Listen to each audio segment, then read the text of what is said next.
Di suatu hari yang cerah di negara Maroko sekitar tahun 1325 Masehi, terlihat seorang pemuda bernama lengkap Ibnu Battuta. Ibnu Battuta merupakan seorang mahasiswa hukum pada suatu universitas di sana. Ia baru berumur 21 tahun. Pada suatu malam ia bermimpi. Ia memimpikan melihat sebuah Ka'bah. Di dalam mimpinya, ia terbang ke Mekah dengan menaiki burung raksasa. Ibnu Battuta menceritakan kepada temannya kalau ia ingin ke Mekah untuk melaksanakan haji. Ibnu Battuta berencana akan mengikuti apa yang ada di dalam mimpinya. Ia akan menempuh perjalanan sampai Sungai Nil dan akan menyeberang ke Mekah. Keinginannya pun sangat kuat untuk melaksanakan ibadah haji pada tahun ini. Temannya menyarankan agar Ibnu Battuta tidak melaksanakannya karena umurnya yang masih muda dan Ibnu Battuta baru berkarir di bidang hukum.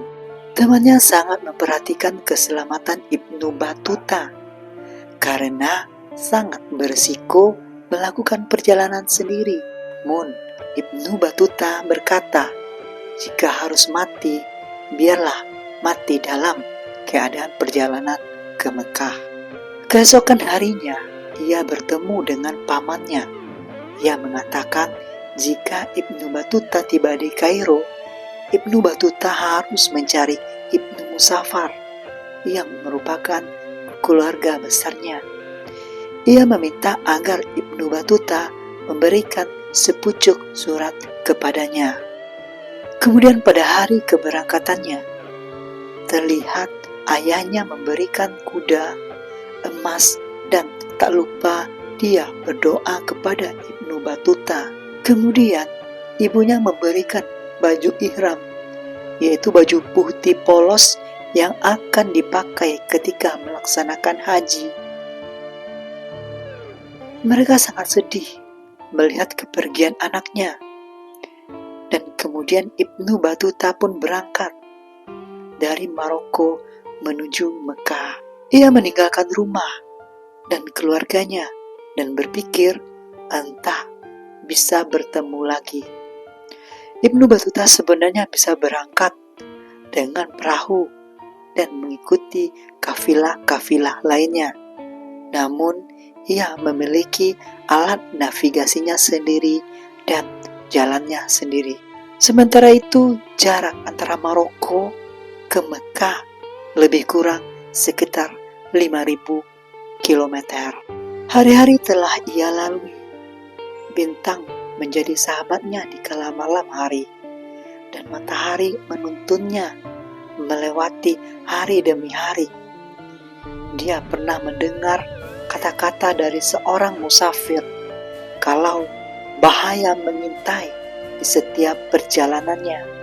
Namun Ibnu Battuta memiliki pandangan bahwa orang yang menghadapi bahaya besar dan akan menerima ganjaran yang besar pula. Rintangan demi rintangan telah ia lalui. Ia pun terus melaluinya, dan di suatu tempat ia diawasi oleh orang yang tak dikenal. Orang itu terus mengikutinya. Ternyata orang itu adalah perampok di gurun pasir itu. Perampok itu mengambil seluruh harta berharga yang dimiliki oleh Ibnu Battuta. Akan tetapi, pimpinan perampok itu melihat kalau Ibnu Battuta merupakan seorang musafir yang ingin pergi naik haji. Ia lalu tertegun dan menyuruh Ibnu Battuta untuk pergi dari sana. Ibnu Battuta pun pergi dari hadangan perampok itu dan tidak memiliki apa-apa lagi. Ia terlihat sangat lemas dan sudah tidak bertenaga lagi. Ia masih teringat akan kata-kata sombongnya. Jika dia mati, biarlah dalam perjalanan ke Mekah. Di saat itu ia pingsan, dan ternyata ia diselamatkan oleh pimpinan perampok itu. Perampok itu mengatakan kalau uang hasil rampasannya sudah diberikan kepada fakir miskin. Kemudian perampok itu mengatakan kalau ia akan membantu Ibnu Batuta untuk mengantarkannya dan akan melindunginya, dan ia bersedia dibayar ketika Ibnu Batuta sudah sampai. Ibnu Batuta menyetujuinya. Ia menceritakan banyak hal kepada perampok itu. Perampok itu juga memberikan saran-saran kepada Ibnu. Mereka pun melanjutkan perjalanan. Pada keesokan harinya, berbagai daerah telah mereka lewati, dan rintangan badai pasir berhasil mereka lalui. Namun, karena keinginannya yang keras dan perjuangannya, mereka sampai di Sungai Nil. Mereka pun menyeberangi Sungai Nil. Sebenarnya mereka sudah beberapa bulan berada di gurun pasir. Mereka pun tiba di Kairo, sebuah kota yang memiliki keajaiban dan pengamalan. Ibnu Batuta bersama perampok itu akhirnya menemui Ibnu Musafar. Ia menceritakan tentang perjalanannya yang ingin naik haji ke Mekah. Ibnu Musafar memberikan semangat pada Batuta kalau ia harus mencapai tujuannya. Dia ingin Ibnu Batuta mendapat hikmah dari perjalanannya. Ibnu Musafar mengatakan, tuntutlah ilmu walau sekalipun ke negeri Cina. Itulah pesan dari Muhammad Sallallahu Alaihi Wasallam. Kemudian terlihat perampok itu sedikit tertegun.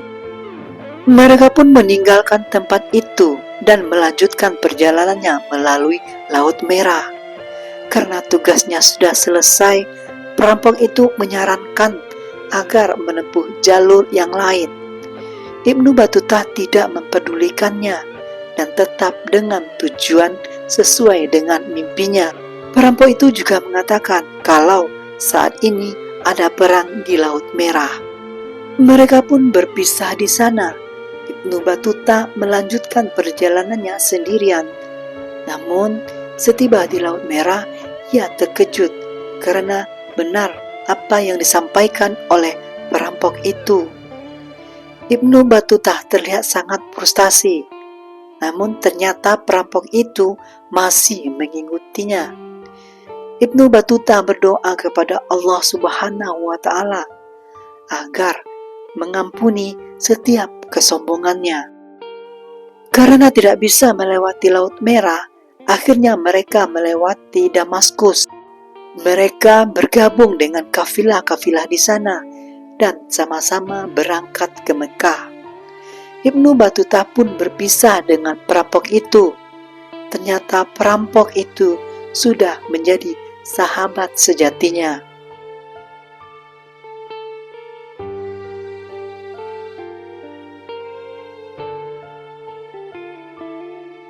Dan sesampainya di Mekah, Ibnu Batuta tiba tepat waktu dan ia dapat melaksanakan haji sesuai dengan syarat-syarat dan wajib haji serta rukun haji. Ternyata perjalanannya untuk naik haji dikabulkan oleh Allah Subhanahu wa Ta'ala, walau dengan sedikit rintangan.